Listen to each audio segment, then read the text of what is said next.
చేమలక్కయ్య alias చామలక్కయ్య పాపం ఏదో కొత్తగా అధికార ప్రతినిధి పదవి ఇచ్చారు కదా అని చెప్పేసి ఎగిరెగిరి ఏదో వచ్చి నిన్ను నిరూపించుకోవాలని చెప్పేసి వీడియోలు చేయడం కాదు.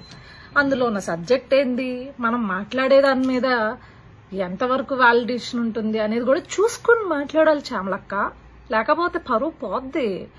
మేమేదో చాలా ఆనందంగా నీ ఐరన్ లెగ్ నువ్వు ప్రచారం చేసిన ప్రతి చోట ఓడిపోయింది, ఇలాగే నువ్వు 10 కాలాలు చల్లగా ఉండి అదే పార్టీలో ప్రచారం చేసుకుంటూ ఉండాలని మేము కూడా ఎక్స్పెక్ట్ చేస్తున్నాం. నిన్ను ఏదో టార్గెట్ చేయాలని ఎక్స్పెక్ట్ చేయట్లేదు. సరే, ఏదో అధికార ప్రతినిధి ఇచ్చిన వెంటనే పాపం ఆతృతగా వచ్చేసి నిన్ను నువ్వు నిరూపించుకోవాలి అని చెప్పేసి ఒక వీడియో చేసాం. అందులో ఏమన్నామంటే చీమకు కూడా బిచ్చం పెట్టని తండ్రి కొడుకులట. అదెవరో తెలుసా?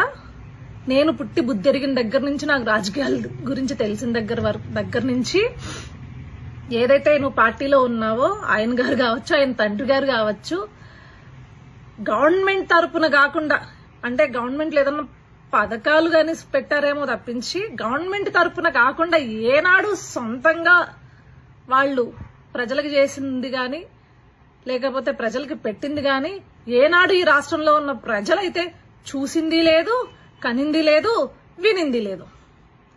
కానీ ఇక్కడికి వచ్చేసరికి నారా భువనేశ్వరి గారి ఆధ్వర్యంలో ఎన్టీఆర్ ట్రస్ట్ ద్వారా ప్రతి ఏటా కొన్ని వందల వేల జీవితాలు బాగుపడుతున్నాయి.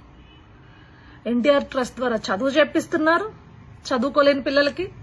అదేవిధంగా ఎన్టీఆర్ ట్రస్ట్ ద్వారా ఏదైతే ప్రకృతి విపత్తులు వస్తాయో లేకపోతే రాష్ట్రంలో అవసరం ఉంది అన్న చోటల్లా వాళ్ళు వచ్చి వాళ్ళ సాయాన్ని అందించిన పరిస్థితి మనం చూసాం. ఏదో మనకు అధికార ప్రతినిధి ఇచ్చారు, ఇష్టం వచ్చినట్లు రాజకీయాలు తెలియకపోయినా మనకి శుద్ధమైన పుట్టకతో వచ్చిన వాక్శుద్ధి ఉంది కాబట్టి మాట్లాడేస్తే జనాలు నమ్మేస్తారు అని చెప్పేసి సాగదీసుకుంటూ అచ్చ తెలుగులో మాట్లాడుతున్నట్లు గనక ఏదో కటింగులు ఇచ్చావనుకో, ఇలానే నువ్వు ఇవ్వాలి. ఎందుకంటే నువ్వు పిట్ట కథలు చెప్పినప్పుడు 11 వచ్చాయి. నువ్వు ఇలానే వాక్కుంటా పోతే ఇంకొకటి వస్తుంది, ఆ పక్కన 11 పక్కన ఒకటి పోతే ఇంకొకటి వస్తుంది. వీఆర్ సో హ్యాపీ అమ్మా. బాయ్ చామలక్క.